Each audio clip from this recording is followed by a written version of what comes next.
Asset kung ituring ng ibang mga babae ang malaki nilang hinaharap. Pero sumpa naman para sa iba. Ang solusyon sa masikip na problema, breast reduction.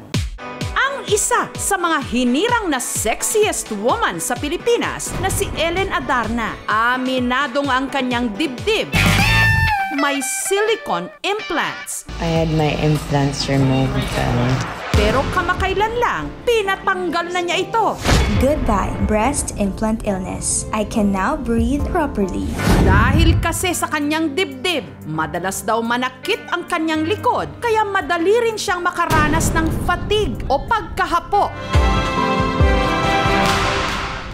Ang 24 anyos na si Jeannie, mula Cagayan de Oro City, all natural naman daw, ang kanyang 45B cup size na dibdib. Pero dahil sa kanyang hinaharap, tila apektado rin daw, pati ang kanyang future. Hirap daw siyang makahanap ng trabaho. Ang gusto na kong applyan nga trabaho, sales lady or cashier.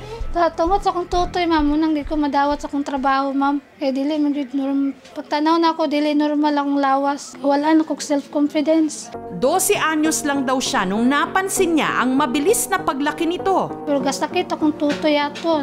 Nagkadako siya. Tapos datun din na, murag nagalisod na dahil kong pangitag sa isbra na. Hirap daw tuloy siyang makahanap ng susuoting bra na madalas sa ukay-ukay na lang daw niya nabibili. Pero kung ang iba feeling blessed sa pagkakaroon ng malaking hinaharap, si Jeannie itinuturing itong sumpa. Oo, gusto na ko gamay akong tutoy. Oo, gagaibo ko sa mga uban, mga babae, ma'am. Uban, pan kayo, manamit, ma'am, sexy kayo. Ako, puro lang oversize. Lamura na kagmama. Uy, kagtutoy, inana. Munang gagalisot, yung kaglihok sa akong lawas. Sakit po akong likod. Igda-igda lang dayon ko, para dili makuhan. Pero dili kayo siya magsakit lagi.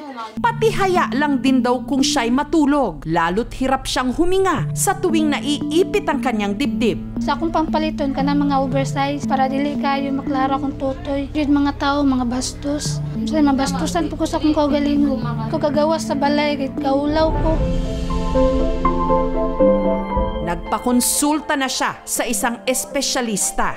Oversized yung kanyang breast. Di yan yung ideal laki ng adult female breast. Meron siyang shoulder pain, back pain. Ang malaking hinaharap ng mga babae na sosolusyonan sa pamagitan ng tinatawag na breast reduction, kung saan sa pamagitan ng surgery, tinatanggal ang sobrang mass o laman sa dibdib ng babae. Marami pa kaming gagawin sa kanya. Yung mga laboratory hindi pa nauumpisahan. Iimbestigahan namin kung meron ba siyang mga bukol sa suso na yan. Yun nga lang, may kamahalan ito mula 270,000 hanggang 350,000 pesos. Bagay na mabigat sa dibdib ni Jeannie, lalo't wala siyang trabaho. Advice ako sa akong pamilya, mga pasagdan, daw na ako na sila. So take positive lang, Jud. Ampo sa Ginoo. Nasa lahi rin daw ng 33 anyos na si Sai ang pagkakaroon ng malaking dibdib. Yung salita na ang laki, hindi ko kaya na marinig. Kasi parang pambabastos. Nako-conscious ako. So lagi ako nakayuko. Parang tinatago ko talaga yung breast ko. So sa kakatago ko, nagkaroon ako ng mild scoliosis. Actually, di ba, pag tinanggal mo yung bra mo sa bahay, hinahawang-hinahawa ka na, di ba? Ako naman, pag tinanggal ko na yung bra ko, kasi mabigat pa din. Para akong may buhat-buhat. Sabi mo na 1 kilo kalahating kilong bigas. Palit na ako ng hanggang naisipan ni Sai na magpa-breast reduction. Kakabog-kabog man daw ang kanyang dibdib. Sumalang siya sa operasyon. Tumagal ng halos 5 oras. Ang natanggal na laman sa kanyang dibdib, tinatayang 1 kilo. Kaya ang 38B niyang cup size noon, 36B na lang ngayon. Pagkagising ko, sobrang sakit. Ang dami talaga siyang tahi. Totoo pala yung tiis ganda. After 8 months, doon lang ako parang medyo nakagalaw-galaw. Ito yung dati. Pag sinuot ko siya, kitang-kita siya na malaki talaga. Dati may space ito.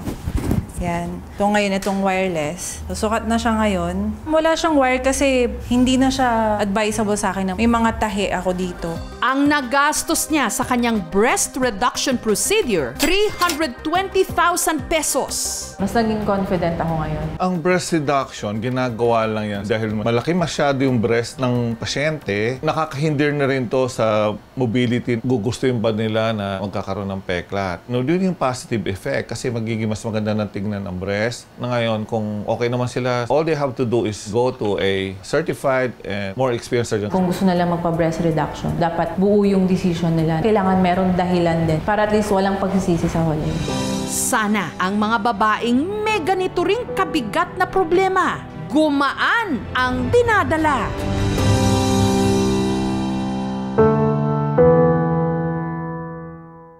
Thank you so much mga kapuso. Kung nagustuhan niyo po ang videong ito, subscribe na sa GMA Public Affairs YouTube channel. Don't forget to hit the bell button for our latest updates.